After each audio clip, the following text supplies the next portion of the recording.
지금 오늘은 하루 종일 네. 코로나19 얘기가 화제입니다. 네. 이게 네. 원래 네. 저기 환경 쪽 또는 보건복지 쪽 기사여야 되는데 정치부 기사가에서 코로나19 얘기가 한참 돌아요. 이유인즉슨 이재명 대표가 코로나에 걸렸다.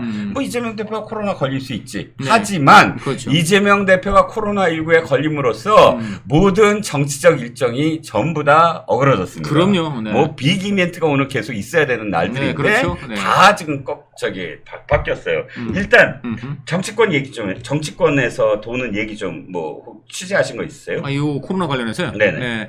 우선 일단 출입 기자들이 말이죠. 네.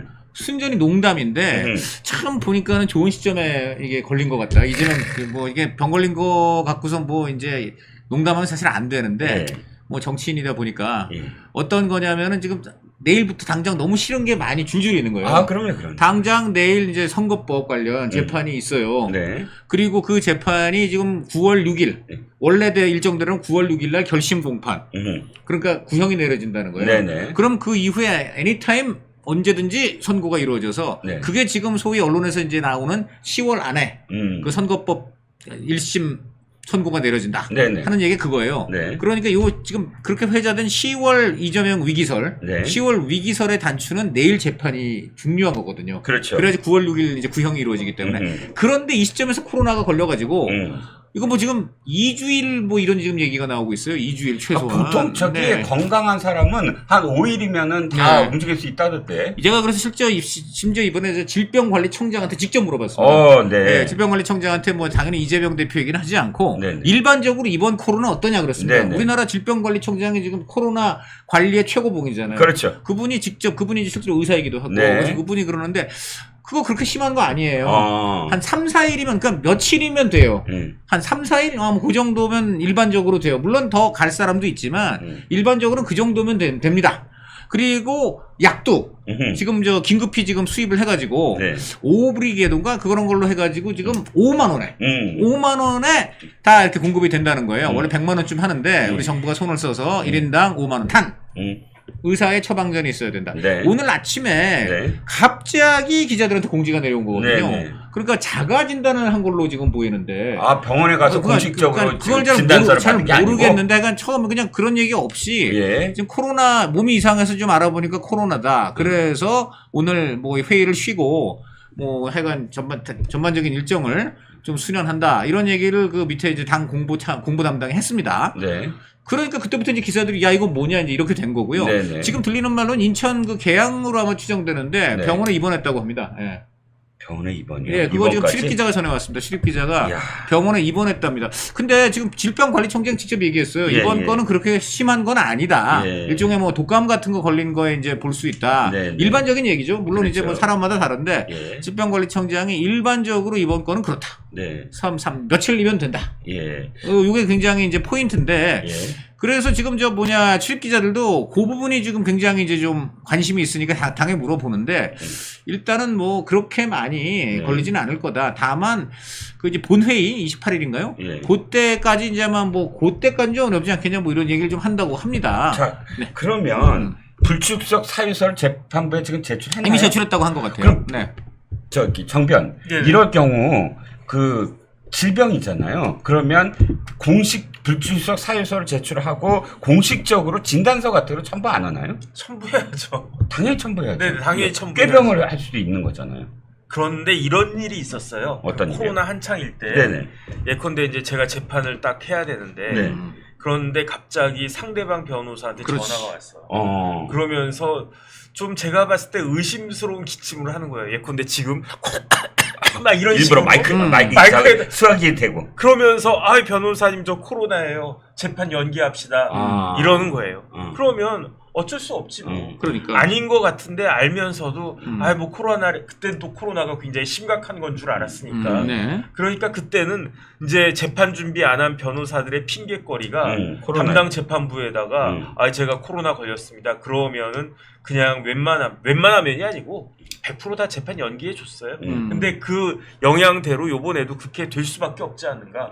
저는 그런 생각 듭니다. 네. 아니 물론 아까 강논설위원이 말씀하셨지만 사람의 아픈 거를 갖고 거기에 대해서 무슨 왈가왈부하는 거 저는 지양해야 한다고 봅니다.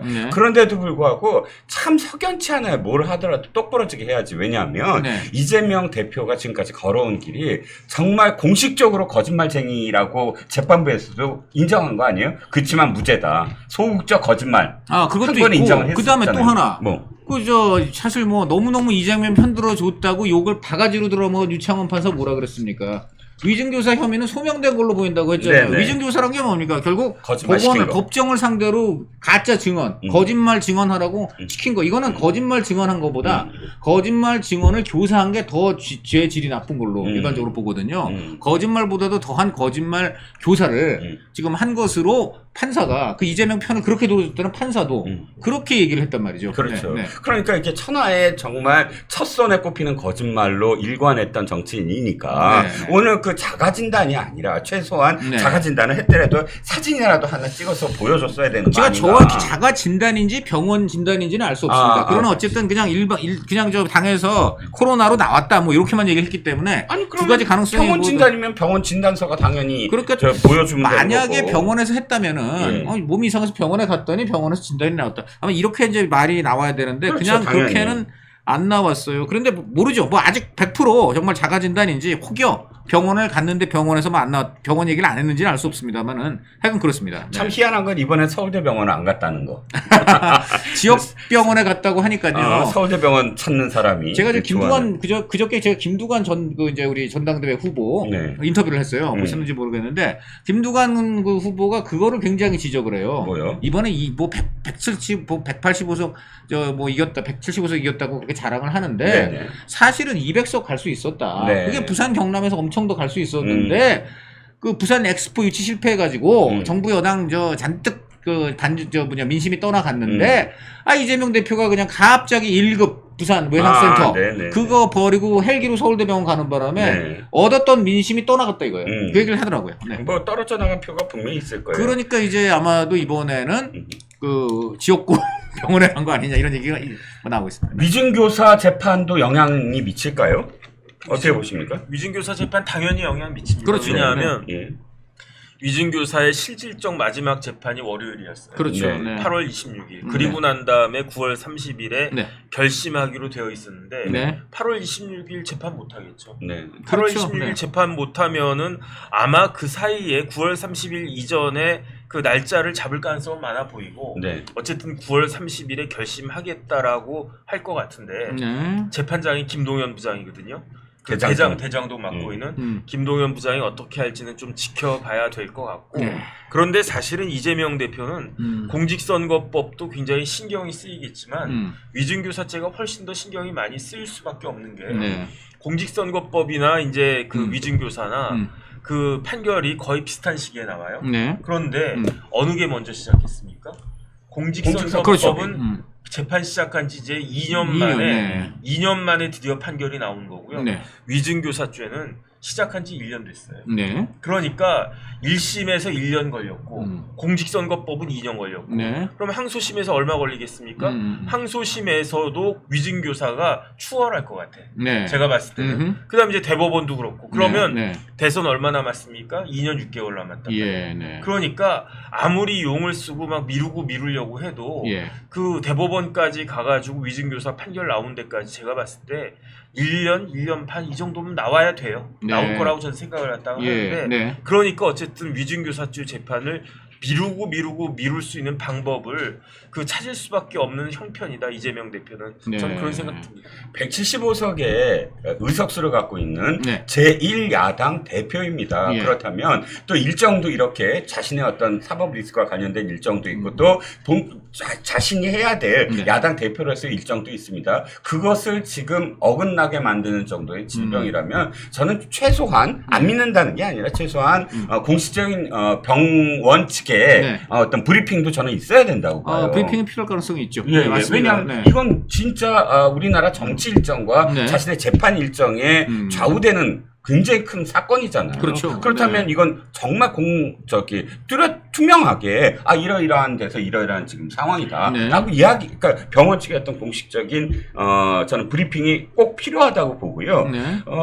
지금 왜냐하면 이재명 대표가 병원에 입원했다니까 더 그런 생각이 들어요. 지금 입원이 그렇게 제가 코로나19 때문에 입원을 할 정도의 어떤 위중하다? 그렇죠. 그게 아주 아마 질병관리청장도 그럴걸요. 네. 아주 특수한 경우가 아니면 그렇죠. 꼭 입원할 필요 없다라고 하거든요. 네. 그리고 격리도 크게 그렇죠. 하지 않아도 된다. 현재는 감기 같은 거다. 이번 코로나19 변종이요. 그렇죠. 그런 상황에서 입원까지 했다 그러면 보통은 입원을 하는 이유가 빨리 나서 빨리 그러니까 일상을 회복하려고 하는 건데 네. 정반대의 이유가 아닐까 왠지. 음. 그러니까 지난번에 단식이라든지 그렇죠. 또 뭐 서울대병원 입원이라든지 이런 이재명 대표가 입원할 때마다 구설이 좀 뒤따랐기 때문에 그렇죠. 그런 이야기를 안 듣고 싶다면 병원 측에 좀 공식적인 어떤 브리핑을 요구합니다. 아, 그렇죠. 지금 여의도 대통령 아닙니까? 네. 지금 입법권을 사실상 갖고 있다고 할 수 있는데, 그런 정도의 지위에 있는 사람이면 국민들이 지금 어떤 몸의 건강 상태를 네. 알아야 될 권리가 있죠. 네, 그렇습니다. 자, 일단 재판 일정 그렇다 치고라도 정치 일정도 어긋났어요. 오늘 양산행도 못 가고. 그렇죠. 뭐 그게 사실 사법 리스크 재판보다 뭐 그게 중요하다 이런 뜻은 아닙니다만. 네네. 그리고 또 한동훈 대표와의 회담 일정도 지금 연기가 자연스럽게 될 것 같은데요. 그렇죠. 지금 보면 일단 오늘 참 눈에 또 띄는 게, 원래 오늘 지금 노무현 대통령 마을인 봉화마을. 거기 가서 일단 권양수에서 만난 다음에 양산으로 넘어가서 문재인 전 대통령 만나기로 원래 돼 있었어요. 네. 근데 이 만남도 사실 이재명 대표 입장에서 썩 그렇게 즐거운 만남이 아니에요. 그렇죠. 지금 문재인 전 대통령이 할 말이 많다는 얘기가 많아요. 가장 지금 대표적으로 이제 나오는 게 이 혁신회의입니다. 네. 혁신회의가요, 이번에 보면 원외, 네네. 그냥 외곽 조직에 불과한 건데, 네. 여기서 지금 시도당 위원장이 6명이나 지금 나왔단 말이에요. 강 의원만 안 됐지 다 됐구나. 강 의원이 안 된 게 지금 눈에 약간 부각이 돼서 그렇지, 거기는 왜 안 됐느냐? 네네. 광주 현역들이 지금 원외, 광주 현역들도 세거든요. 그렇죠. 거기도 이번에 어떤 사람들이 됐습니까? 전부 찐명 됐잖아요, 찐명. 그렇죠, 뭐요. 광주 원래 이제 원래는 이제 광주는 당연히 친문. 예. 지난 총선에서 친문들 아성이었는데, 네네. 이번에 친문들 다 날리고, 아니면 친문에서 확실하게 친명으로 전향한 사람, 이런 사람, 민영배 같은 사람, 뭐 이런 사람들만 이제 동무대가 됐잖아요. 네네. 거기도 나름 좀 센 데거든요. 근데 이 사람들이 보니까는 얼씨구 원외 강임원이 우리 앞으로 2년 뒤에 광주시장 공천권 가죠? 야, 이거 안 돼. 이래서 거긴 똘똘 뭉쳐가지고 양분함을 이제 밀었다.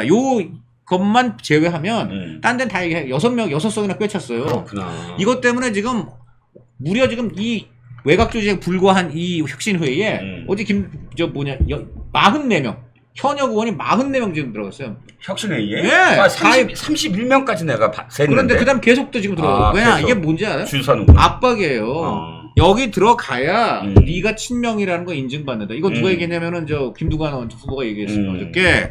이거 뭐냐, 압박이 지금 들어가고 있다. 너 말로만 친명하지 말고 확실하게 인증받아라. 인증받을 길은 혁신회의 가입하고. 무슨 얘기냐, 하나회 가입하라는 얘기는. 네. 지금 김두관이 왜 하나회 얘기를 꺼냈냐면 네네. 혁신회의예요. 그러니까 이런 비유를 하더라고요.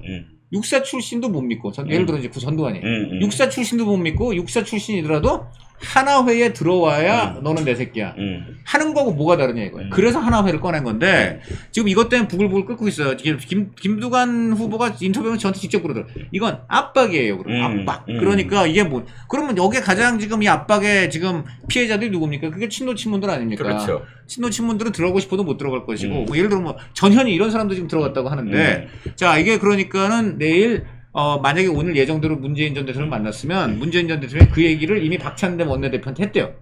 지난번에 박찬대가 먼저 그렇죠. 예방을 했잖아요. 며칠 전에. 그때 문재인이 박찬대 쪽에서 발표도 안 했지만 문재인 치고는 상당히 세게 얘기를 했다는 거예요. 뭐냐면 혁신회의가 너무 이거는 너무 좀 나간다, 반경하다, 이런 뉘앙스 얘기를 했다는 그런 지금 얘기가 나오고 있습니다. 신문들이 선고를 해서 졸지에 잡벼로 추락을 했잖아요. 네.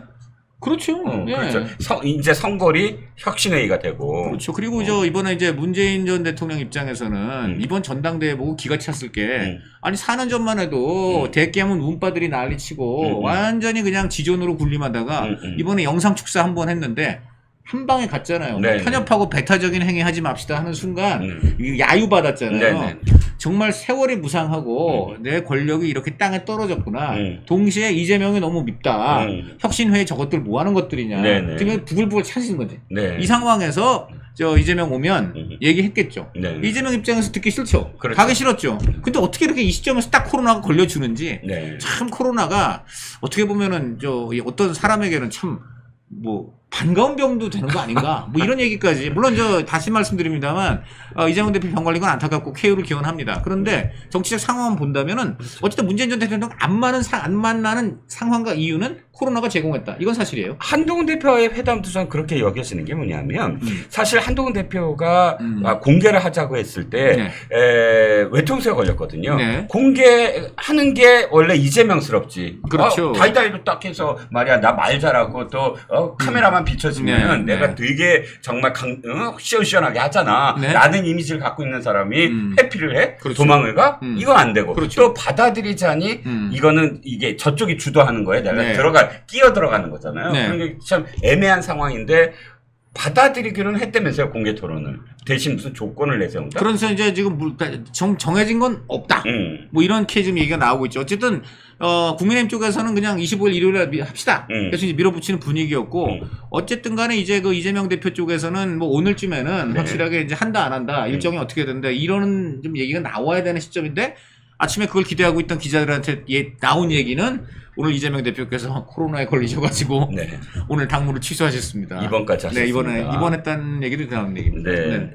내일 어쨌든 뭐 병원 이름도 나오고 병원에 죽치고 있겠네요. 기자들이 당연히 그럴 것 같고 이제는 서울대병원이 아니라 지역병원에 갔다. 지난번에 하도 욕을 먹으니까 서울대병원에 그렇게 가지 않은 게 그렇게 아닌가. 추정을 해보는 거죠. 뭐 꼭 그건지는 알 수 없습니다만은. 네.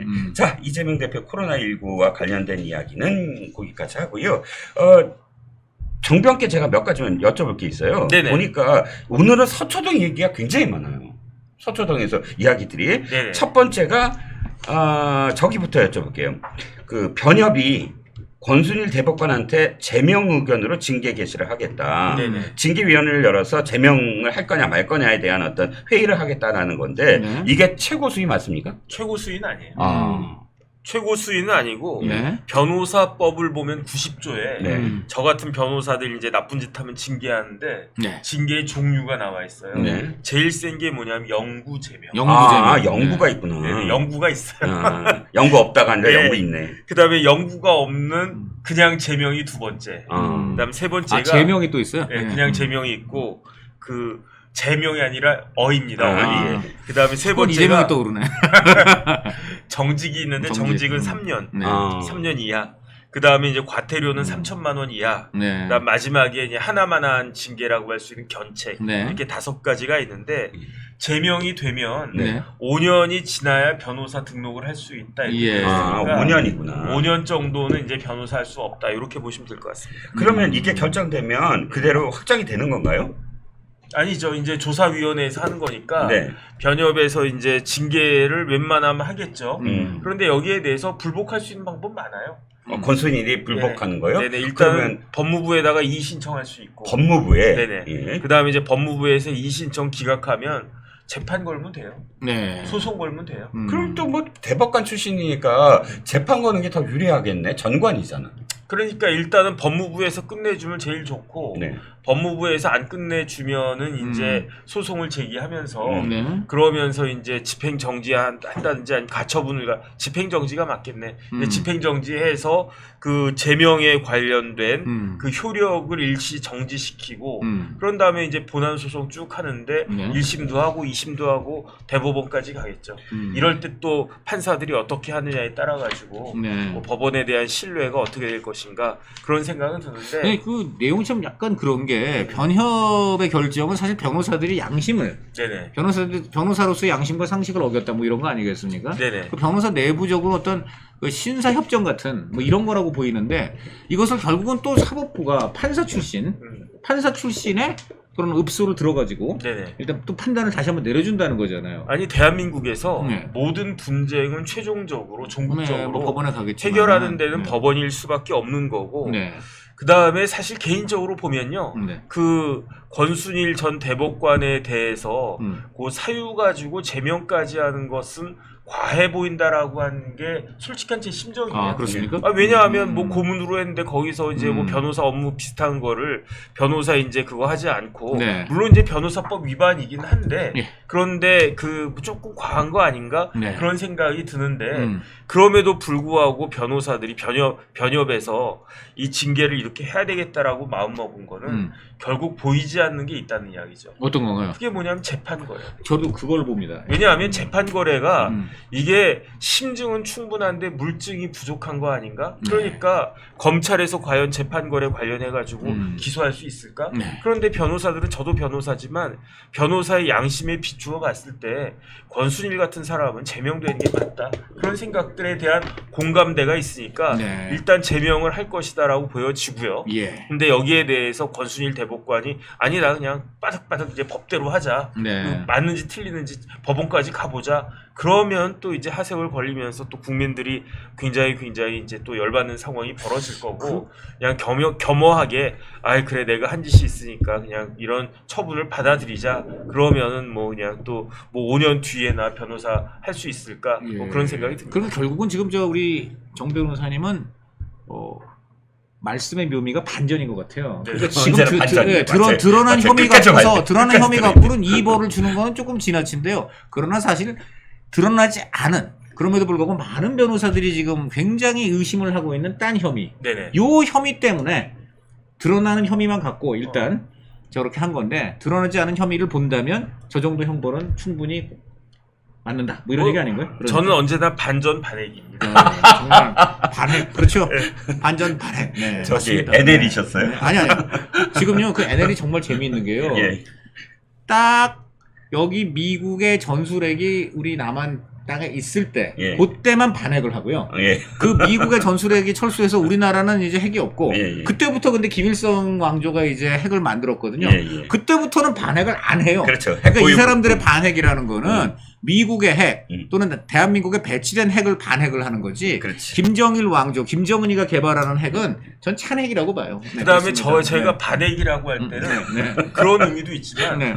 반탄핵도 있어요. 네. 아 그렇구나. 여러 가지 의미가 그렇게 있네요. 깊은 뜻이. 네, 여러 가지 의미가 있네요. 제가 네. 어디까지 지금 이야기가 가고 근데 있는지. 어쨌든 저도 그때 이제 한번 권순일 대법관 당시 그 통화를 한번 얘기를 좀 드린 적이 있지만 대법관 당시. 그러니까요. 저도 그걸 보고 바로 좀 전에 기가 막힌 표현이지만 적극적 거짓말은 안 되는데 소극적 거짓말은 된다는 거를 저한테도 굉장히 그 아주 그 뭐라 그럴까 전문적으로 들리는 무슨 미국 대법관의 판례 뭐 이런 거 갖고 굉장히 오랫동안 얘기를 했단 말이에요. 네네. 그러니까 이거는 어떤 의미가 있냐면 제가 볼 때는 이거 본인도 지금 이렇게 하기가 네네. 지금 이게 여러 가지로 신경이 쓰이니까 이런 얘기를 결국 막 설명을 한 게 아닌가 네. 이런 생각도 듭니다. 그래서 정말 변호사들은 법을 아는 분들이고 법원 돌아가는 걸 아니까 네. 좀 전에 저는 정말 다시 한번 우리 정혁진 변호사의 기가 막힌 반전 분석에 한 표 드립니다. 저도 한 표. 네. 2대0.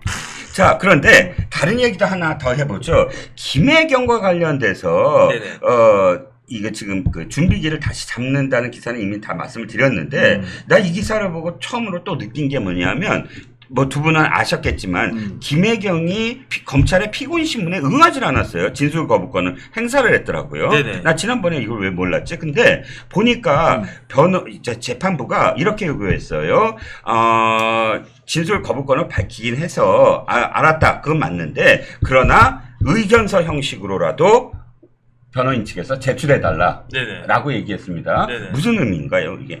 아니 그래도 일단 무슨 말인지 피고인의 말씀을 들어보고 판사가 심증이 아무리 있다고 하더라도 예. 그래도 피고인이 이야기하는 거를 듣고 해야지 그게 필요한 거 아닌가라고 생각을 했던 것 같은데 굳이 그럴 필요가 있나는 생각이 저는 있는 게 네. 끝까지 진술 거부했던 사람이 있어요. 그게 누구냐면은 조국 그 대표가. 네. 아 근데 뭐 징역이냐 그냥 그 가뿐하게 때리지 않았습니까? 그렇죠. 이 사건도 마찬가지고요. 그다음에 여기에 대해서 뭐 더 할 게 있나 하는 생각이 드는 게 다른 걸 다 떠나가지고 배소연 그 나왔잖아요. 징역 그 저희 실형이 나왔잖아요. 네네. 그러면 그 항소심까지 가가지고 그러면 똑같은 사건인데 여기서 고리 하나만 찾으면 되거든요. 그 고리가 이어지면은 김혜경도 유죄고 그 고리가 끊어지면은 김혜경도 무죄인데 그게 뭐 어렵습니까? 쉽게 말하면은 김혜경이 배소연이 이렇게 한 것을 알았느냐 몰랐느냐 알았으면 유죄고 몰랐으면 무죄란 말이에요. 그런데 모를 수가 있을까? 예컨대 제가 두 분을 갖다가 이제 아 저녁이나 먹읍시다 내가 살게라는 식으로 해서 초청을 갖다가 해놓고 내 것만 딱 계산하고 나갔단 말이에요. 그러면서 내 밑에 있는 뭐 제 비서나 누구나 이런 사람이 와가지고 계산을 갖다가 했는지 안 했는지 확인도 안 하고 집에 쏙 가버리면 네. 그게 상식적인 겁니까? 그렇죠. 그런 일이 대한민국에서 있을 수가 있습니까? 더군다나 이 두 사람은 어떤 사람이냐면은 우리나라 대통령, 우리 남편 대통령 만들어 주는데 꼭꼭꼭 필요하다고 생각되는 그런 사람인데 이런 것들과 관련해 가지고 참 아는 게 병인가? 그 판사님들이 이런 걸 갖다가 판단하는 게 그렇게 어려운 건가? 전 참 희한하다는 생각이 그리고 듭니다. 또 이 민주당이 이재명 지금 대표가 이끄는 민주당이 어떤 당입니까? 원래 법인카드 상대방 법인카드 한 거는 뭐 커피 한 잔 먹고까지 탈탈 터는 사람들 아닙니까? 아, 그렇죠. 뭐 KBS 김밥. KBS 강규영 이사 뭐 커피 이건 어디서 뽑아 먹었냐 뭐부터 시작해서 또 이번에 아마 이진숙 이번에 저 방통위원장 예. 그 법인카드도 엄청 물고 늘어지는데 빵집 빵. 네 그래서 저는 항상 지금 보면 이재명 대표가 이제 사법 리스크가 있고 모든 그 민주당이 국민의힘을 공격할 때 쓰는 소재가 전부 본인한테 걸려 있잖아요. 네네. 그러니까 네. 이번에 그 법인카드야말로 정말 그런 거 아닌가 싶고 저는 그냥 한 가지 그냥 덧붙이자면 이쪽 사람들은 하여간 이 재판이라든가 수사를 많이 받아봐서 그런지는 모르겠으나 네네. 하여간 이 묵비권이라고 하나요? 네네. 진술 거부. 예를 들어 지금 문재인 사회의 서창호 네. 이 사람 지금 3번 소환됐어요. 대통령 사이가 3번 소환됐다면은 그건 무슨 거의 그거는 검찰이 굉장한 증거와 심증을 잡았던 얘기잖아요. 네. 그리고 이제 사실상 피의자로 전환되기 직전 상황까지 간 건데 네. 이 3번 소환됐는데 전부 묵비권을 했다는 거예요. 완전한 묵비권. 입에 지퍼를 달았다는 겁니다. 네. 그리고 관련돼서 소환된 모든 사람들이 다 그렇다고 하는데 뭐 미리 작전을 짰을지는 모르겠으나 정말 그 더불어 묵비 대단하다고 봅니다. 네. 더불어 침묵다? 어떻게 해야 되나 이거 정말. 더불어 진술 거부. 근데 나름 이해는 돼요. 네. 할 말이 있어야지. 아, 그렇죠. 이분 있지만 할 말이 근데 없는데. 그런 경우가 불리하게 작용하는 거 아닙니까? 당연히 불리하죠. 네. 왜냐하면 저기 임종석 실장도 네. 그 거의 뭐 진술 거부권으로 네. 일관했다라고 하는데. 그러니까 지금 거긴 똑같아요. 지금 타이스타는 전부 무조건 저 입다물자야. 네네. 이거 뭘 의미하느냐? 이거는 그 저기 원래 네. 그 법원에서 재판할 때 가만히 있으면 인정한다는 뜻이에요. 가만히 있으면 인정한다. 검찰로서는 레코드를 차곡차곡 쌓아놓고 네네, 가는군요. 네네. 네. 명언이 있잖아요. 정익준 변호사의 명언이 있어요. 뭡니까? 억울한 사람은 할 말이 많다. 그렇죠. 맞습니다. 억울하지 네. 않다는 얘기야. 할 말이 없다는 거. 그렇네. 네. 그래서 제가 과묵한 편입니다. 그렇군요. 자, 요것도 하나만. 네. 오늘 그러니까 저 정치 얘기는 아니지만 그래도 예. 좀 관심 있는 판결이 하나 나왔어요. 네네. 지금 최태원 씨와 관련된 뭐 노소영 그렇죠. 씨와 최태원 네. 씨의 그 이혼 소송과 관련돼서는 이혼 소송은 이미 뭐 항소시까지 갔습니다만 동거인과 관련돼서 노소영 씨가 지금 저 위자료 청구를 했잖아요. 네. 그게 가정법원에서 20억 원으로 지금 판결이 나왔습니다. 네. 그런데 이걸 두고 지금 설왕설래예요. 일각에서는 야 보통 이게 2천만 원 정도 요즘 다 2천만 원 정도 판결을 내리는데 20억은 너무 많지 않느냐부터 노소영이 지금까지 당한 걸 생각하면 20억 원도 적다. 이 두 의견이 교차되고 있습니다. 네네. 정변 생각은 어떠세요? 저는 많지는 않은 것 같아요. 음. 왜냐하면 최태원 회장의 재산이 4조예요. 네. 그런데 4조가 얼마나 큰 돈이냐면 40억 가진 사람의 재산의 1000배예요. 그러니까 쉽게 말하면 저한테는 1000만 원이 그 최태원 회장한테는 10,000원밖에 안 되는 거예요. 그러니까 20억이라고 해도 한 20만 원 정도 되는 거예요. 네. 저 20만 원 정도 충분히 낼 수 있거든요. 개인적으로 저는 그런 생각이 들기 때문에 그 다음에 여태까지 그런데 이제 현실적으로 보면 저도 이혼 소송 같은 거 몇 번 해봤지만은 일단은 이렇게 이제 유책 배우자나 상간자에 대해서 인정되는 게 3천에서 한 5천 정도 돼요. 그런데 이제 20억은 그 기준에 따르면 굉장히 큰 금액이긴 한데 그런데 재산을 갖다가 비교를 해봐야지. 재산이 4억 가진 사람에 대해서는 4조면 만배고요. 만배라고요. 김만배가 아니고 그냥 만배예요.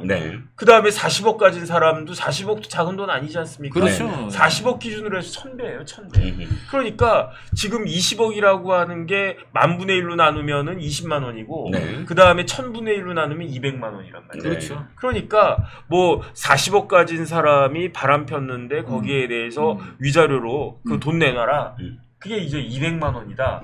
그럼 뭐 200만 원이면 뭐 장난한 이런 생각을 갖다가 할 수도 있지 않습니까? 비율적으로 보면 그렇게 볼 수도 있다. 저는 그런 제가 생각입니다. 지금 굉장히 좋은 말씀 해주셨는데 살을 붙이자면 4조 원이 얼마나 큰 돈인지를 실감나게 하려면요. 예수님이요. 예수님 태어나셔갖고 지금까지 살아계시다고 가정하고 매일 400만 원씩 써도 지금 남아있는 액수예요. 2024년. 2000년 동안. 대강 2000년 동안 매일 400만 원. 자, 1조만 쳐봅시다. 1조만 쳐도요. 1000년에 얼마를 쓰냐면요. 3,650억 원만 쓰면 돼요. 1000년에. 1년에 100만 원씩 하루에 쓰면요. 3억 6,500만 원이죠. 그러니까 그 1000년이면 3,600억이에요. 그러니까 2000년이면 7,200억쯤 되고요. 그러니까 지금도 계속 쓸 수 있어요. 100만 원을 매일 쓸 수 있어. 근데 4조니까 하루에 400만 원 지금도 계속 예수님이 지금 2000년 넘게 매일 쓸 수 있습니다. 그 조금 더 실감나게 제가 말씀을 드리면 실감 이미 났는데 더 실감나게 실감나죠. 해주세요. 이거 진짜 실감나지 않아요? 더 실감나게 해주세요. 4조가 얼마나 큰 돈이냐면 하루에 4억씩 써도 원금이 안 까져요. 야, 하루에 4억을 써도 돼요. 그래도 4조는 계속 남아. 이자율을 한 4%만 잡아요. 그렇죠. 왜냐하면 그 1000억 있다고 쳐봐요. 그렇죠. 1000억이 있으면 이자가 4%면 얼마입니까? 그 1년에 1년에 40억. 1년에 40억이에요. 1년에 하루에 1000만 원씩. 40억 하루에 1000만 원이거든. 1조 있으면 하루에 1억씩 써도 돼요. 그렇죠. 4억이 4조니까 하루에 4억씩 써도 돼요. 그렇죠. 아니 이게 워낙에 지금 너무나 큰 돈이라 이게 배가 아프거나 혹은 충격이 없어. 이렇게 얘기해도. 그래서 지금 좀 전에 저희들이 말씀드린 게 사실 말씀드리면 안 되는 거예요. 너무 실감 나잖아요. 그런 돈이었어 하는 게 좀 죄송합니다. 부럽지도 않아. 부럽지도 않아 그냥. 상상이 안 가니까. 무감각이야. 자, 면역력이 왜 중요한지 말 안 해도 다들 아시죠? 저는 몇 년째 환신을 꾸준히 먹고 있는데 면역력만큼은 걱정 안 합니다. 요즘 같은 시대 튼튼한 면역력에 건강까지 쑥쑥 지금부터라도 환신 꼭 챙겨 드세요. 드셔본 분들만 그 진가를 느낄 수 있다니까요. 이제 면역력은 환신에 맡기고 건강하고 즐거운 인생 누리자고요. 요즘 부쩍 면역력이 걱정이세요? 면역력을 팍팍 튼튼하게 챙기고 싶으세요? 부담 없이 전화해서 지금 바로 상담 받아보세요. 어떻게 해서든 흠집을 내가지고 국민들한테 비호감, 정권, 정말 탄핵을 시켜야 된다 대통령을 뭐 이런 명분을 쌓기 위해서 자꾸 이런 문제를 계속 쌓아가는 게 아닌가, 명분 쌓기가 아닌가 그런 생각이 들어요. 그래가지고 윤석열 정권을 탄핵시키려고 하는 거 아닙니까? 그러니까 대통령이 뭐 반국가 세력 얘기한 거 가지고도 지금 야당 그 뭐예요 최고위에서도 그냥 계속 떠들어대고 뭐 이런 게 아니 반국가 세력이 없어 그럼 대한민국에 최재형 이런 있잖아요. 반국가 세력들이 있으니까 지금 나라가 이렇게 정말 자유민주주의를 흔들려고 하는 거 아니겠어요? 맞습니다. 활동가라는 이름으로 최재형 활동하고 뭐 좀 이따도 한번 이야기할 수도 있겠지만은 뭐 오늘 뭐 저 보도를 보니까 뭐 최재형 이야기를 좀 하죠 뭐. 최재형 이야기로 넘어갈까요? 이 최재형 이야기 좀 합시다. 이 사람 반국가 세력 지금 아니에요? 그 김건희 여사 뭐 디올백 투척한 거, 그 무혐의 난 거는 아실 테고. 우리 그 이야기를 무혐의 났다고 또 이거 가지고 또 난리치고 있어요. 근데 이 최재형의 정체가 또 드러나는데 뭐냐면요. 이 최재형이 이게 문재인 정권 때가 그래서 문제였습니다. 보면 이 최재형이 같은 이런 거의 뭐 대남 공작원 같은 이런 자가 활기를 치고 돌아다니는 것이 문재인 정권이 들어서고 나서부터입니다. 이 최재형이 2018년도에 아리랑 프레스라는 인터넷 매체를 저 통일 TV 또 말고 또 있네요. 뭐 또 그게 있어요. 그러니까 아리랑 뭐 통일 프레스. 이런 거 다 종북 주사파들 관련되는. 아니, 진짜. 근데 아리랑 프레스라는 어떤 그 인터넷 매체를 자기가 창립을 했어요. 그렇죠. 창립을 했는데 네. 지금 인천 경찰청 보안수사대가 이 아리랑 프레스라는 이 매체의 편집위원을 지금 국가보안법 위반 혐의로 네. 수사를 하고 있습니다. 지금. 예. 아, 그렇군요. 그래서 1심, 2심, 1차, 2차 피의자로 소환 조사를 받았는데, 아. 아리랑 프레스가 뭐지? 한번 검색해 보시면은, 거기에 전부 북한 찬양하는 글들로 도배가 되어 있습니다. 그러니까요. 응? 아니 이렇게 버젓이 반국가 세력이 살아 있잖아요. 그러니까 이런 사람들이 지금 결국은 해온 짓들이 다 그렇게 보이는 거 아니에요. 북한 찬양하고 그리고 본인들이 무슨 통일 외교와 무슨 그렇지. 엄청난 관련이 있는 것처럼 그 직함 같은 걸 그런 걸 가져가지고 그렇지. 통일을 위해서 본인들이 마치 앞장서서 뭔가를 활동한 것처럼 그러나 결국 뭐냐면 대한민국 자유민주주의 국가인 대한민국을 계속 혼란스럽게 만들고 시끄럽게 만들어갖고 선전선동해가지고 맞습니다. 두 쪽을 내는 게 이들의 목표가 아닌가. 그래서 이 최재형 같은 경우는 보면은 이 특이한 인물인데, 미국 시민권을 갖고 있습니다. 여러분, 미국 시민권을 갖고 있으면 북한에 들어가기가 아주 쉽습니다. 왜? 한국 여권을 가지고 있는 뭐 저 같은 사람은 북한에 가려면 통일부에 신고를 해야 돼요. 북한에 왜 가는지, 가서 누구를 만나는지, 뭐 사업가 같으면 무슨 사업을 하는지 신고를 해서 통일부가 허가를 내야 북한에 들어갈 수 있습니다. 아니 그러니까 미국 국적도 그럼 의도적으로 가진 거 아니에요? 그러면 그쵸? 자유롭게 왔다 그렇다고 갔다 하고. 봐야죠. 그렇다고 봐야죠. 네. 이 통일 TV 만든 그 한겨레 사진 기자 출신 그 사람도 미국 영주권자예요. 반미 세력들 아니에요? 그러니까 이제 북한에 들어가기가 용이한 참. 미국 시민권을 가지고 있는데 이 야. 최재형이라는 자가 2010년대 초반에 북한을 들락날락했어요. 그리고 문재인 정권이 들어서자 한국에 들어와서 아리랑 프레스라는 맞아요. 매체도 네, 만들고 이렇게 해가지고. 통일 TV도 만들고 통일 TV 부사장 KT로부터 또 보조금을 받아. 이게 말이 되는 소리입니까? 그러니까 지금 이게? 이런 활동을 한 걸 가지고 자기 자신의 어떤 화려한 이력인 것처럼 그렇게 이용을 해가지고 영부인한테 접근하고 그리고 결국은 이제 몰카를 찍은 거 아닙니까? 그래서 이 최재형이 통일 TV를 지금 폐방됐거든요.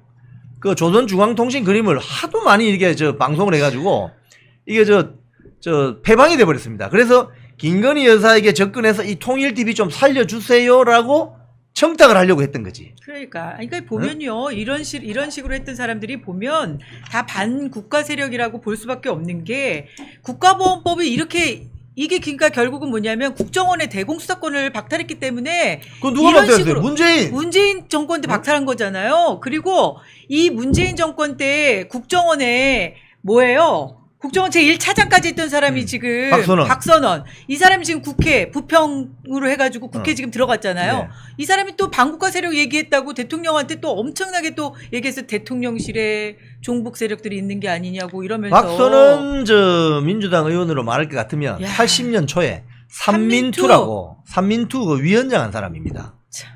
대표적인 종북. 아니 대한민국이 이 정도면 정말 종북 세력들이 지금 국회의원이 되고 문재인 시기에 그 사람이 국정원 1차장을 한 거 아니에요? 맞아요. 국정원 아니 1차장이 노무현 정권 때도 뭐 비서관을 했어요. 무슨 그 청와대에서. 그러니까 이런 요직들을 계속 다닌 거예요. 삼민투 출신들이. 지금 보면은 국회 상임위원회도 정보위원회, 국정원 업무 그 정보위원회에 알수 있는 있어요. 정보위원회 간사로 있을 거야 아마. 아니 그러면 이 정도면 대한민국은 그냥 투명하다고 봐야 되는 거 아니에요? 완전히 그냥 다 털린 거라고? 탈탈 틀린 거죠. 네? 그러니까 지금 문재인 정권 때 국정원의 대공수사권을 폐지한 이유가 뭐냐? 이게 딱 드러나는 거지. 왜 그랬겠어요? 왜 대공수사권을 국정원이 잘 하고 있던 대공수사권을 왜 박탈했겠냐고요. 그리고 이렇게 국정원을 무력화시켰단 말이에요.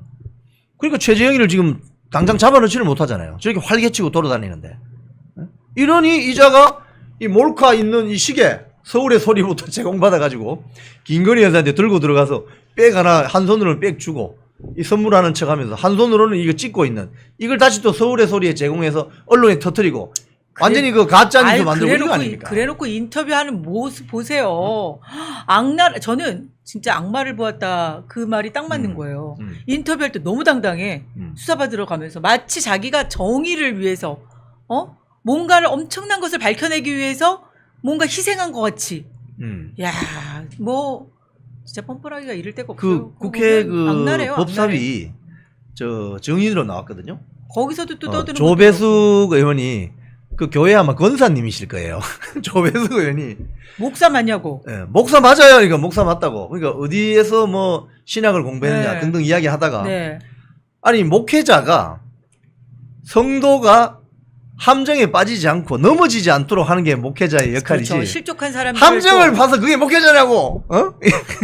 그러니까 뜨끔한 것 같던데. 그러니까 뜨끔한 거죠. 네. 그 장면 보시면은 이 사람은 참. 본인이 이 언론에서도 이 사람 목사라고 쓰면 안 됩니다. 사실은. 그러니까 이거 정말 정말 수많은 목사님들을 어떻게 보면 목사님들을 명예훼손한 거예요. 이 최재형은. 그리고 맞다. 이 이야기하니까 스카이 2대1 그 보도를 보니까 네. 그 전통무용가 박모씨라는 사람 그 청나라 시대 권융제 황제의 뭐 옥새를 가지고 뭐 윤석열 당시 대선 후보 때 이걸 선물을 해가지고 뭐 네. 무속인으로부터 지배받는 이런 걸 시츄에이션을 짜서 네. 공작을 하려다가 뭐 안 했다. 그래서 폭로가 됐거든요. 네. 그 박모씨라는 사람이 찍은 사진이 스카이 2대1 그 보도에 있는데 보면은 사진이 계속 막걸리 먹는 사진만 나와요. 그래서 박모씨 이야기가 최재형 저자는 목사가 아닌 것 같다. 네. 만나면 술을 너무 많이 먹는다. 어? 아니, 뭐 그러니까, 이런 보도까지. 그러니까 한마디로 필요할 때는 목사 직분을 갖는 거고요. 그리고 이제 본인이 또 뭐 이뤄내기 위해서 목사 직분을 이용한 게 아닌가 그런 생각이 듭니다. 참 이거 김건희 여사 디올백 무혐의난 거 이거는 뭐 뒷늦은 감이 있지만 그냥 그 자기 아버지 그러니까 최재형이가 그 김건희 여사의 어떤 고향 경기도 가평 뭐 거기 뭐 아주 친밀한 관계도 아니에요. 그냥 네. 가평 제가 가평 출신인데요. 뭐 이래서 아버지하고 뭐 이러니까 이제 이 경계심이 약간 무너진 틈을 이용해서 뚫고 들어가서 디올백 하나 던지고 나온 거 아닙니까? 네, 저는 그렇기 사실은 때문에 요 상황에서 요 대목에서 대통령실의 대응이 참 아쉬움이 있어요. 그러니까 그냥 당당하게 하면 되는 거거든요. 이 정도 몰카 공작이었으면 처음에 막 이거 몰카 나왔을 때 영상 막 돌아다녔잖아요, 작년에. 그럴 때 요걸 빨리 대응을 해서 정말 반국가 세력이 대통령 영부인까지도 이렇게 몰카를 찍어서 이 정도까지 한다. 그럼 일반 국민들은 얼마나 쉽게 그 몰카에 노출이 될 수 있겠느냐. 뭐 이런 식으로 해서 조금 이걸 그리고 빨리 이걸 수사를 요청을 하고 조금 더 당당하게 했으면 아마 국민들이 그랬으면 조금 더 이렇게까지 그 공경에 처하거나 그리고 힘들어지지 않았을 것 같다는 생각이 좀 들어요. 네, 지금 그런 아쉬움이 좀 최재형이가 있습니다. 뻔뻔하게 지금 수사심의위원회를 뭐 신청하겠다 이렇게 해가지고 이 뻔뻔하기가 그냥 말을 할 수가 없습니다. 아니 그러니까 정말 정권 초기부터 계속해서 그 뭐 엘리자베스 여왕 그 저기 추도식에 갔다 왔을 때도 그때도 김어준이 얼마나 또 그 김 여사가 이거 망사모 이거 했다고 맞아요. 얼마나 그랬어요. 그때도 정말 야 진짜 별걸 다 가지고 꼬투리를 잡는다. 근데 전 세계에 있는 모든 뭐 대통령 부인부터 시작해서 총리 부인들 다 망사 그거 한 거 아니에요. 나중에 보니까. 그러니까 이런 식으로 막 어떻게 해서든 흠집을 내려고 하는 거예요. 참 너무 지금 안타까워요. 최재형 이야기를 하면서 이제 이 아이템 마무리를 좀 하면요. 네. 이 그 민경우 시민단체 길 대표가 이런 이야기를 합니다. 최재형이 박근혜 정부 시기인 것 같은데 미국 시민권자니까 이제 북한에 여행을 갈 수 있잖아요. 네. 여행을 가서 누구하고 사진을 찍은 게 노출이 돼 있냐면은 맹경일이라는 인물이 있습니다. 자, 진실님 네. 슈퍼챗 감사합니다. 맹경일이라는 사람이 누구냐면 조선노동당 선전 그러니까 통일전선부 부부장이 맹경일입니다. 참. 그럼 이 사람은 아무나 만날 수 있는 사람이 아닙니다. 높은 사람이네 부부장. 미국 시민권자가 들어간다고 해서 맹경일이가 만나주질 않아요. 근데 이 사람하고 앉아가지고 사진 찍은 게 언론에 노출되어 있습니다. 이 사진 한 컷으로 만양님 감사합니다. 감사합니다. 박소영님께 은근히 빠집니다. 네. 감사합니다. 저는 맹경일과 사진 찍은 이 사진이 네. 공개되는 순간 네. 대한민국 내부에 있는 종북주사파들에게는 네. 사인이 가는 거죠. 그렇죠. 야 최재형 맹경일 부부장 만나서 사진 찍었다. 너가 내려가면 잘해야 된다. 네, 이거 아니겠어요? 최재형을 따라라. 따라라. 그래서 그런지 몰라도 이 민경우 대표의 설명을 보면은 이 최재형이가 한국에 들어오고 나서 소위 말해서 종북 주사파들이 활동하는 그 매체가 한 4개쯤 되는데 뭐 통일뉴스, 통일TV, 뭐 4.27 시대연구원 여기에 다 가서 그 활동가들을 하고 종으로 횡으로 다 접촉하고 맞아요. 돌아다녔다는 거예요. 이 최재형이가. 아 참 얼마 전에 그 무슨 뭐 공산당 수련회 그거 있었잖아요. 아 공산당 수련회. 그것도 지금 수사가 들어갔대요. 조사가. 또 말 나온 김에 또 이것도 네. 맞죠. 공산당 제1회 대한민국 공산당 하계 수련회. 그러니까. 그 깜짝 놀랐어요. 현수막이 그냥 가짜인 줄 알았어. 전남 광양에 무슨 펜션에 걸렸어요. 네네네. 걸렸는데 여기에 22명이 왔다고 합니다. 가족들이 뭐 다 가족이라고 왔죠? 합니다. 11가족인데 부부로 온 건지 뭐 부부로 왔거나 뭐 가족들 뭐 데리고 온 하여튼 11가족이 왔는데 펜션 주인이 이런 거 걸면은 부담된다고 내리시라고 했더니 아 그냥 우리 재미삼아 하는 거라고. 재미삼아를 그렇게 해요? 그게 이제 누군가 사진을 찍어서 SNS에 유통된 게 한 일주일이 넘었습니다. 그런데 그러고 나니까 경찰하고 국정원이 이게 뭐야 해서 이거 진상 파악을 해보니 그 하계수련회 현수막을 건 모임의 회장이자 총무인 사람이 네. 이 사람들이 다 여수에 산대요. 여수. 여수 주민들이에요. 그래서 이거 어떻게 해서 그러냐 했더니 아 개모임인데 공산당 개모임이 뭐이죠? 공산당이 개였어요. 공산당 개모임. 아 발음 잘하셔야 됩니다. 개모임이 아니고 개모임입니다. 네. 개모임. 개모임에서 단체명을 뭐로 할까 했는데 누군가가 공산당이라고 하자. 대한민국 공산당.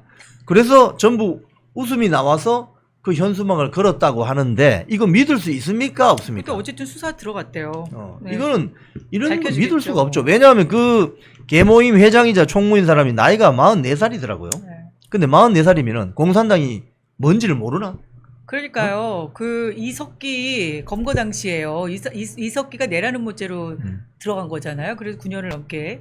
근데 그 이석기 검거할 때 국정원 전직 직원들이 그 얘기를 하시더라고요. 원래 이쪽도 뿌락지 저쪽도 뿌락지가 다 있을 거 아닙니까? 그래서 이게 이석기가 하이큐닝 감사합니다. 지령을 받고 대한민국을 전복하라. 그래서 모의 훈련을 했다는 거예요. 그 모의 훈련하는 자리를 이 국정원에서 이제 그 급습해가지고 하려고 했는데 가면 이제 다 흩어지는 거죠. 그러니까 그 안에도 국정원에도 뿌락지가 있는 거겠죠. 첩자. 그러니까 야 이게 국정원에서 지금 덮치니까 다 없어져라 뭐 이랬을 거 아니에요. 그래서 한 2번인가를 그런 식으로 해갖고 못했는데 그 안에 모의 훈련하는데 꽤 많은 사람들이 모여서 왔다는 거예요. 다 모였는데 그 모의 훈련하는 장소에 애 들쳐업고 나온 아줌마의 부부인 사람의 별 사람 다 있었다는 거죠. 그러면 그걸 본 사람은 입장에서 뭐예요? 우리가 지금 주변에 간첩이라고 있는 사람들이 머리에 뿔이 달렸거나 뭐 이상한 사람들이 아니에요. 꼬리가 있거나. 그렇지. 그러니까 못 알아보는 거예요. 우리 옆집에 앞집에 있을 수 있는 사람들이 와서 그거를 하더라는 거예요. 그러니까 대한민국에 아직 간첩이 있다. 그리고 말씀하신 것처럼 대통령이 얘기한 거죠. 반국가 세력들이 있다. 반국가 세력이 있는 거죠. 예, 있으니까 지금 저 경찰하고 전남 경찰청 그리고 국정원에서 그 제1회 대한민국 공산당 하계 수련회 현수막 건 네. 그 사람들 조금 주도 면밀하게 네. 좀 수사를 해주셨으면 좋겠어요. 왜냐하면은 일본에 가면은 일본은 공산당이 있습니다. 일본은 공산당 활동을 할 수 있습니다. 그런데 한국은 공산당 활동을 못 합니다. 왠지 아세요? 6.25 한국 전쟁 때문에 그렇습니다.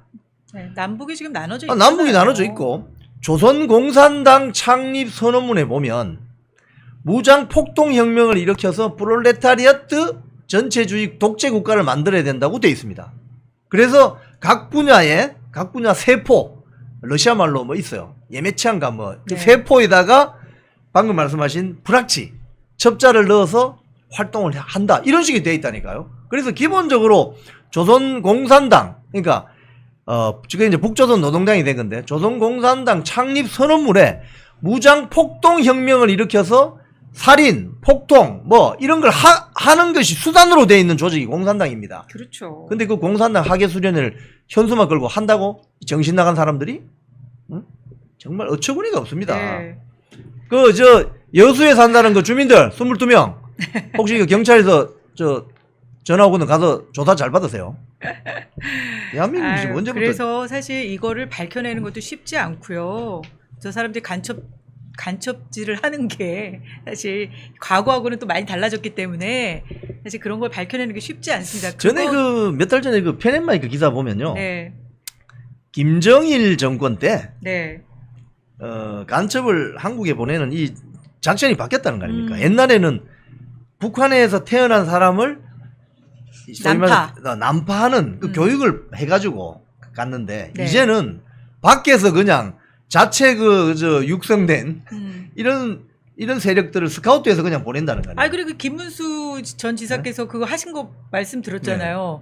여기에서 간 사람들 북한으로 뭐 갔던 사람들이 뭐 애를 낳았다 뭐 이런 얘기 하셨잖아요. 그러니까요. 그러니까 그게 결국은 뭐냐면 그것도 국정원 직원분들이 그 얘기를 하시더라고요. 그래서 그렇게 왜냐하면 꼬투리를 잡는 거예요. 한국에서 온 그렇지. 사람들을. 그래서 그렇지. 결국은 그 사람들을 계속 북한에서 어쨌든 뭐 이런 거 공개한다 어쩐다 협박하면서 계속 뭔가 활동하게 만드는 거죠. 맞습니다. 네. 자, 우리 오늘 뉴스 마지막으로, 마치기 전에 네네.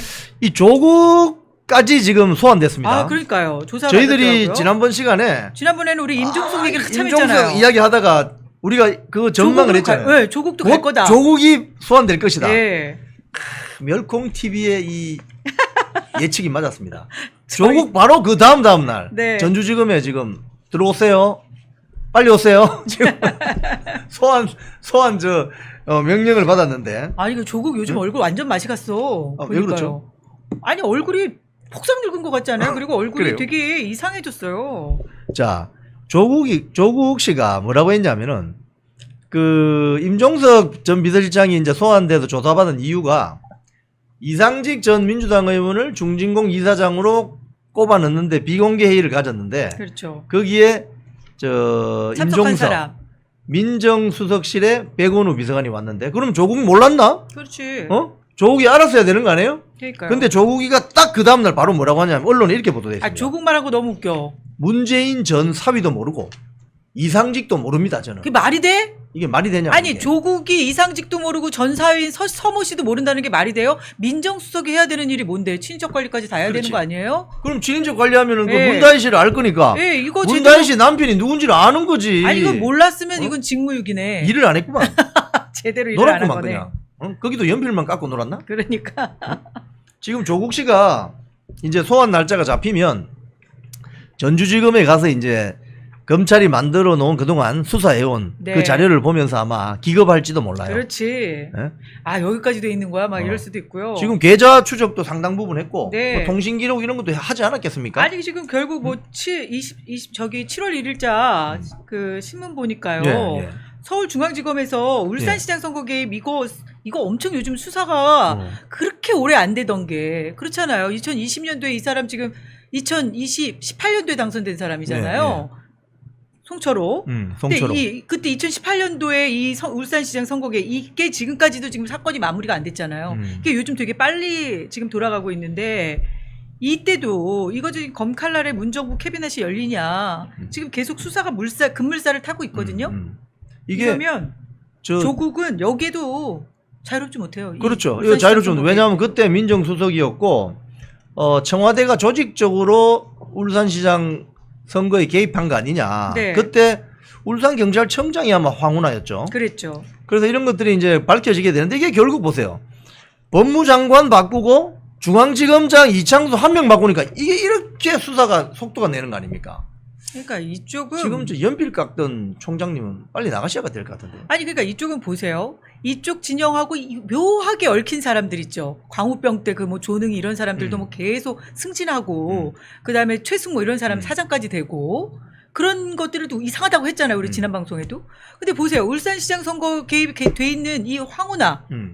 이 황운하를 갖다 왜 그렇게 죽기 살기로 국회의원을 시키고 이 문제가 있는데도 사법 리스크가 여전히 있는데도 1심에서도 유죄 판결까지 받았잖아요. 이 황운하를 갖다 또 비례대표를 준 사람이 조국이에요. 조국혁신당에. 입을 막으려고 한 건가? 아니 그러니까 뭐 때문에 이렇게 끝까지 손 붙잡고 가는 거예요. 챙기는 건 챙기는 이제 거. 너무 챙겨. 입을 막으려고 하는. 그러니까 이걸 그냥 챙기는 정도가 아니라 뭐가 있다. 뭐가 있다. 그렇지 뭐가 않고선 있다. 이렇게까지 챙길 리가 없다. 뭐가 그렇죠? 있다. 네. 지금 제가 처음에 제가 이 전망해 드린 대로 이제 임종석 조국 이제 불려왔죠. 그러면은 그 다음은 문다혜로 갈 가능성이 큽니다. 네. 문다혜 씨의 주변에서 무슨 폭탄이 터지면서 이게 문재인, 김정숙으로 갈 가능성이 아주 큽니다. 그렇죠. 그렇게 되면은 이 이상직이 어떻게 중진공 이사장으로 갔고 문다혜 전 남편이었던 서모 씨가 어떻게 해서 타이 이스자젯 항공에 전무로 가게 되고 거기서 월급을 특정 기간 동안 2억 원을 받아 챙기고 왜 또 태국은 야반도 도주하듯이 이주를 했고 이게 다 나올 거예요 분명히.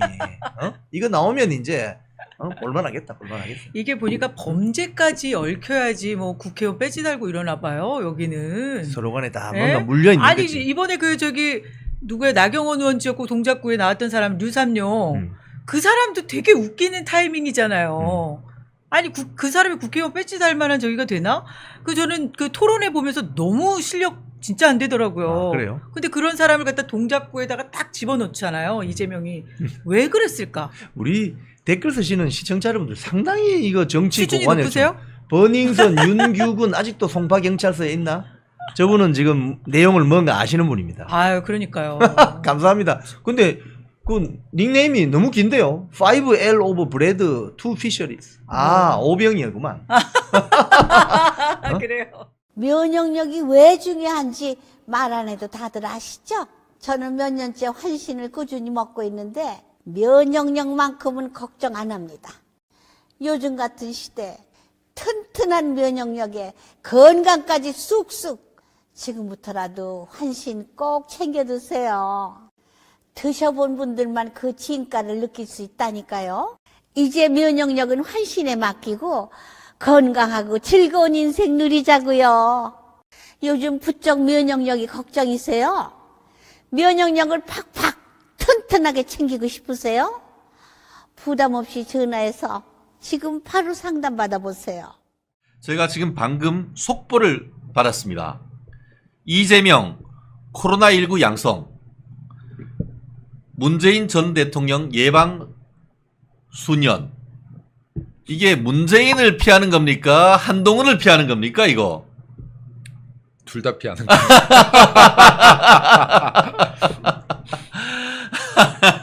휴가 갔다 오세요. 야, 진짜. 제가 겨울이님, 제가 따로 말씀은 안 드리겠습니다. 너무 재밌게 글을 올려주셔가지고. 어쨌든 속보로 이재명이 코로나19 양성 반응으로 문재인 전 대통령 예방을 수년했다라는 얘기가 지금 나오고 있습니다. 사실 지금 다가오는 이번 주 일요일 8월 26일 오후 3시 여야 대표 회담이 예정되어 있습니다. 내용과 형식을 가지고 상당히 삿바싸움을 하고 있는데 특히 형식과 관련해서 한동훈 대표 같은 경우에는 이거 국민의 알 권리 보장 차원에서 우리 전부 다 국민들한테 그냥 생중계하자라고 했더니만 공한증입니까? 왜 이렇게 피하죠? 그게 자기에 대한 모욕이래. 실제로 지난번 김기현 당대표 때는 형식과 의제와 상관없이 다 까가자라고 분명히 그렇게 강공으로 나오는데 이제는 검사와 검사 호소인, 검사 사칭범의 어떤 대응에 꼬리 내린 겁니까? 이게 뭡니까 이거? 꼬리 내린 거죠. 네. 꼬리 내린 거고 이재명 당대표가 지금 이제 또 코로나 양성 반응이 나왔다라고 하니까 이재명 당대표가 위기의 상황마다 저는 병원을 잘 이용했다라고 생각합니다. 맞아요. 입원 또 이제 입원할지 모르겠습니다. 혹은 격리가 되겠네요. 네네. 그럼 본인의 뭔가 위기의 상황이 왔다라고 예. 판단한 것 같아요. 그럼 또 이제 뭔가 코로나 양성 반응 판정도 어디서 받았는지 이게 자가인지 어디 특정 병원인지 또 특정 병원인지 이것도 중요한 부분이 될 것 같습니다. 또 그 파란색 병원 또 거기 간 거 아니야? 네, 그러니까 이재명 당대표가 뭔가 내가 위기의 상황이거나 뭔가 분리할 때 지금 썼던 방식이 병원에 박히는 거였는데 제가 볼 때 전당대회 때문에 무리 많이 하신 것 같아요. 이번 기회에 그냥 쭉 휴가를 쓰셨으면 네. 좋겠어요. 쭉 한 3년. 3년. 네. 그래서 그냥 좀 떠나라 이 정치계에. 이 사람 지금 될 사람이 아니다. 그리고 이것도 지금 보세요. 이재명 떠나면 어떡해요?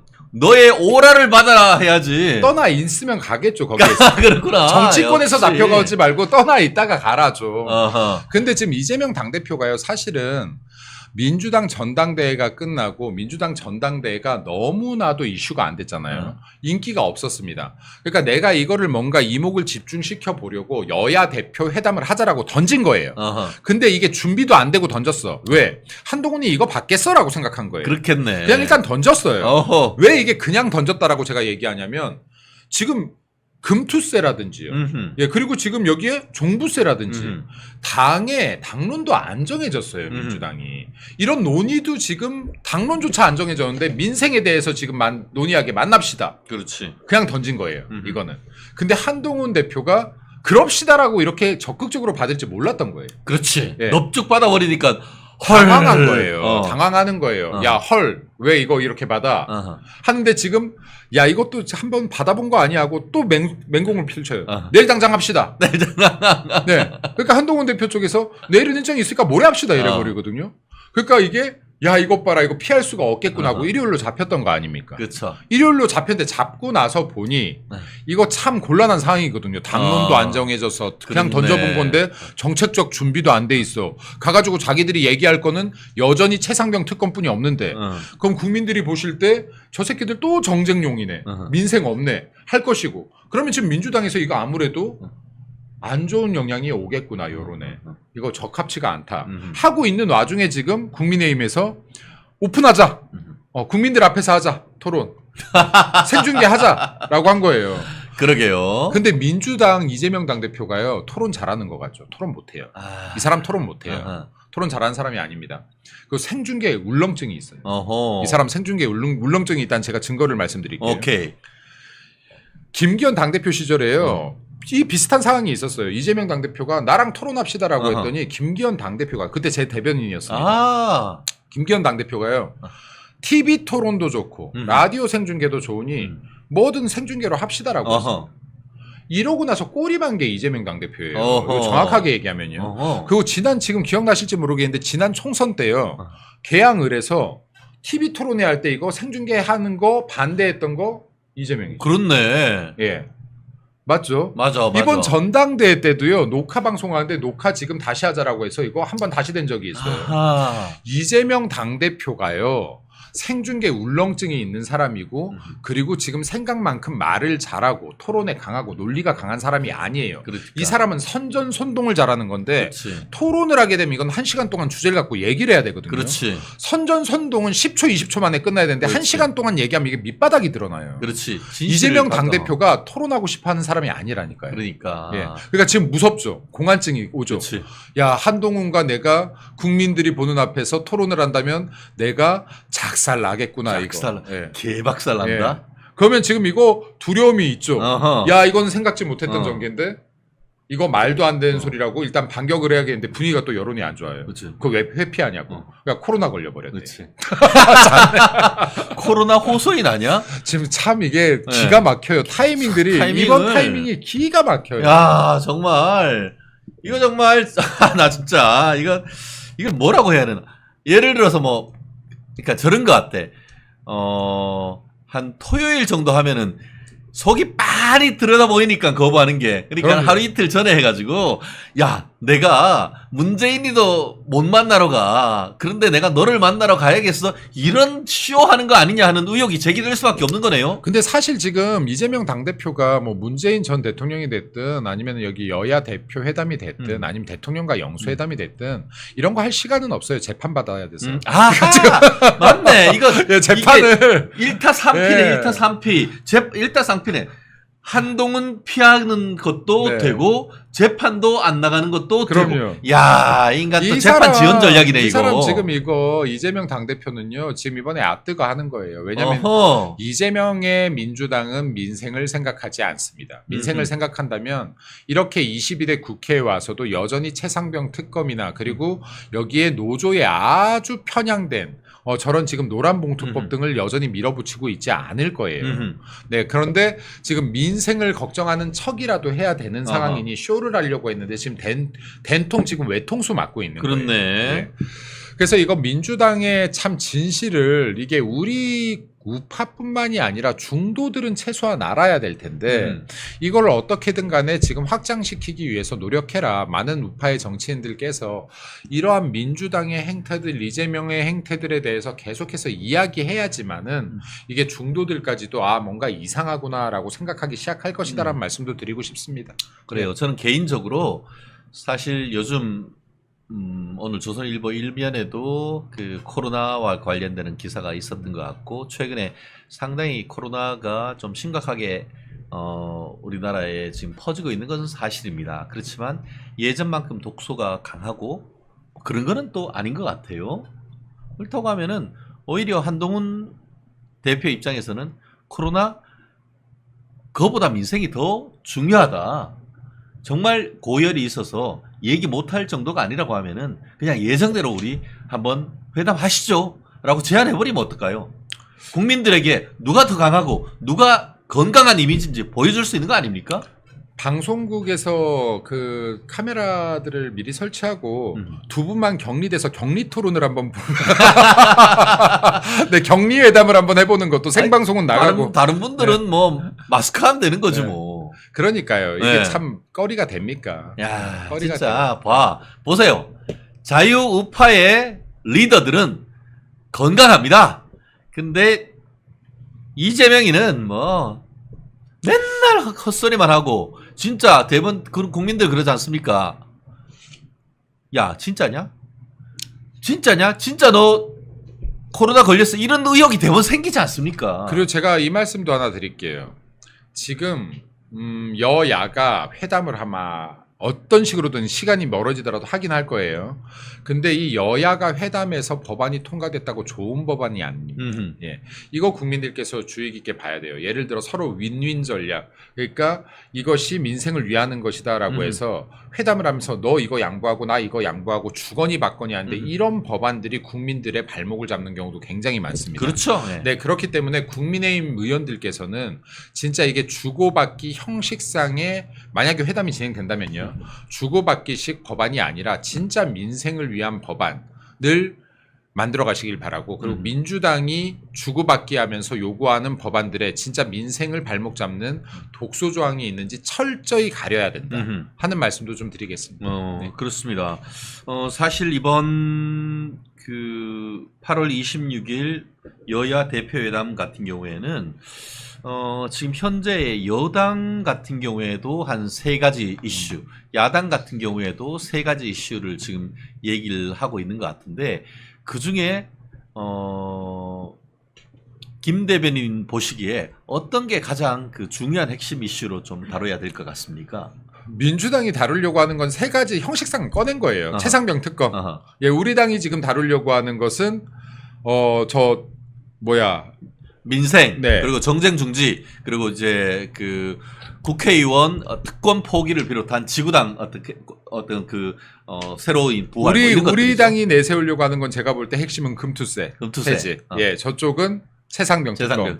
그럼 나머지 것들은요 정쟁 뭐 하지 말자. 어차피 여기서 협의해도 정쟁해요. 그러니까 의미 없는 얘기들 지금 껴 맞추게 했다라고 보고 그럼 두 가지 지금 밀어붙이고 싶은 것은 우리 당 입장에서는 금투세가 지금 국민들 관심을 받고 있으니 금투세에서 이기기 시작하면 이거는 민생을 치고 나갈 수 있는 약간 마중물로 보고 그렇죠. 있다. 특히 젊은 네.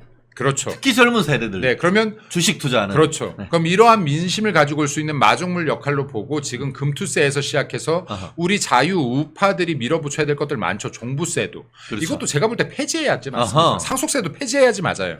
근데 이러한 것들로 밀어붙인다라고 하면 이것은 지금 우리 자유 우파의 이념에도 맞고 그리고 국민들의 민심에도 일치하는 것이다. 동하는 것이다. 그 민주당은 어떤 포장을 했든 간에 최상병 특검 하나로 윤석열 정권을 흔들겠다라는 것이 메인 목적이기 때문에 이번에 여야 정상회담도 이루어질 수가 없는 게 최상병 특검 외에는 뭔가를 생각한 게 없다니까요. 이 사람들이. 그러니까 안건을 진짜로 생각한 게 있어야 얘기를 하죠. 걔네는 그러니까 기승정 최상병 특검, 기승전 김건희 특검 이것밖에 몰라. 그럼요. 네. 그러니까 지금 얘네들이 특검과 탄핵 외에는 할 수 있는 말도 생각해본 것도 민생은 뭐 어차피 이 사람들 머리 없습니다. 이 사람들 기준에서 안드로메다 가 있는 게 민생이에요. 그렇죠. 나만 잘 먹고 잘 살면 되는 사람들 아닙니까 민주당. 25만 원만 돌려주면 다 민생 돌아가는 자 뭐 이런 생각이야. 아 그것조차도 함정이 있을 거예요. 그러니까 25만 원 뭘로 주죠?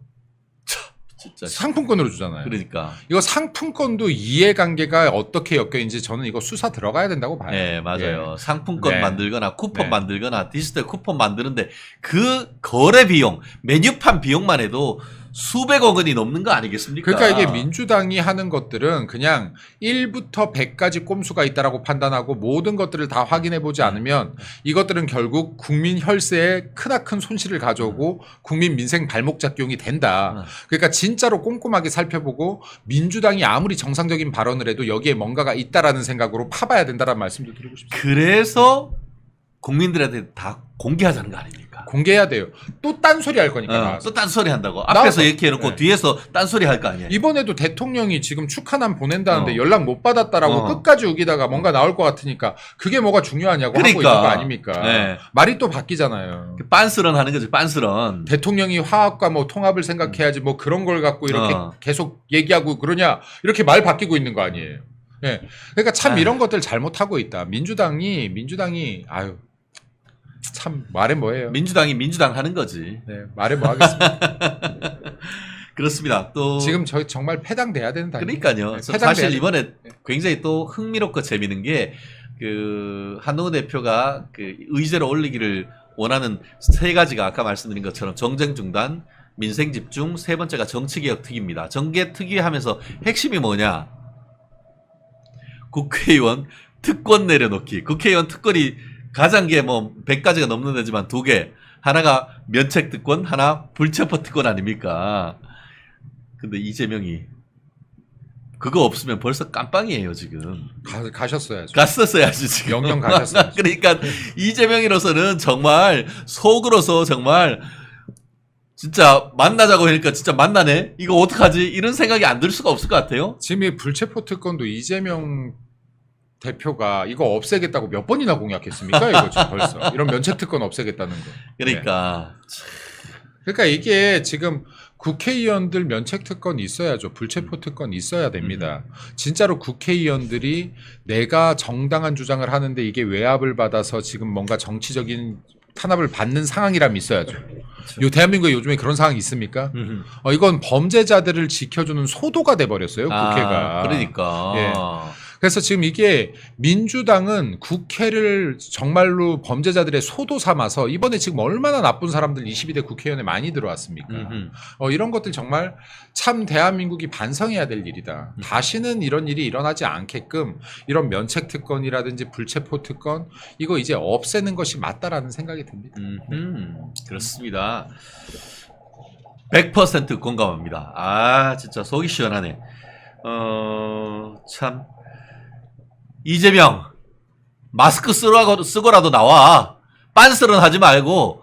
한동훈이 그렇게 무섭냐? 야 축구에 공환증 있는 줄 알았더니만 민주당에도 공환증 있는 건 이번에 처음 아네. 아니 그러니까요. 여기 뭐 한동훈 대표가 무섭고 빤스런하고 빤스하고 참 연관이 많아요. 또 이 사람. 그러니까 그죠. 네, 예, 대북송금도. 네. 그래서 이게 이재명 당대표가 굉장히 비겁하다. 그러니까 뭔가 주요 사건이 있고 곤란할 때마다 병을 이용하려고 하는데. 징병해가지고. 네. 그 사이에 뭔가 대안을 짜려고 하는 것 같아요. 그죠? 그러게요. 참 알다가도 모르겠어요. 이 인간들. 참 그래요. 리짜이밍 겁이 많다. 빤쭈런. 오케이. 그 무서울 거예요. 지금 범죄 혐의가 몇 개고 맞아. 본인이 네. 지금 자칫하면은 정말 감옥에 한 3,800년 들어갈 수도 있는 것인데 본인도 무서울 겁니다. 본인이 죄 지은 거 자기가 제일 잘할 거니까. 네, 그렇기 때문에 지금 이런 것들을 타파하기 위해서 모든 것을 정쟁으로 끌어들이고 죄 없는 사람들 죄인 만들고 지금 혐의 만들려고 하고 덮어씌우려고 하고 하지만은 결국 진실은 밝혀지기 시작할 것이다. 그러니까. 그리고 이재명 당대표는 지금 겉으로 태어난 척하지만 가장 무섭고 잠안올 사람은 이재명이다 라는 말씀도 드립니다. 그렇습니다. 뭐 이게 그 다가오는 8월 26일 일요일 오후 3시라고 했는데 오늘 변수가 생긴 것 같습니다. 이재명이 과연 마스크라도 쓰고 나올 것인지 아니면은 아이고 열나고 힘들어요 나 못 가라고 할지 한번 좀 지켜보겠습니다. 아니 열나고 힘들어서 못 나간다고 하면 되는데 또 자기가 선량한 척하면서 한동훈 당대표가 할 일이 많으신데 혹시라도 전염이 될까 내가 못 나가겠다라고 이런 소리는 안 했으면 좋겠습니다. 나 진짜 정말 이거를 뭐 네. 법꾸라지라고 해야 되나 무슨 꾸라지라고 해야 되나 뭐 이렇게 잘 빠져 나가는 것 같아요. 참 그렇죠. 네, 근데 뛰어봤자 벼룩이다. 아이 그래도 참 높이 뛰네요 이 사람. 네, 벼룩처럼 높이 뜁니다. 높이 뛰어. 이 수많은 재를 달고도 참 높이 뛰는 것 같습니다. 그러니까요. 예. 근데 뭐 뛰어봤자 벼룩이다. 우리 다가오는 8월 26일 오후 3시 한번 어떤 식으로 의제가 조율되고 실제로 미팅이 있는 것인지 아니면 한 주 정도 지금 수년이 될 것인지 한번 좀 지켜봐야겠습니다. 지금 같은 경우에는 방역 준칙이 코로나가 걸렸을 경우에는 자가 휴식 뭐 이런 걸로 정도로 돼 있는 것 같은데 이 부분 앞으로 어떻게 이재명이 대표하고 어떻게 보면은 대응하는지 또 국민의힘은 이 부분에 대해서 어떻게 대응할지 한번 귀추가 주목되는 상황인 것 같습니다.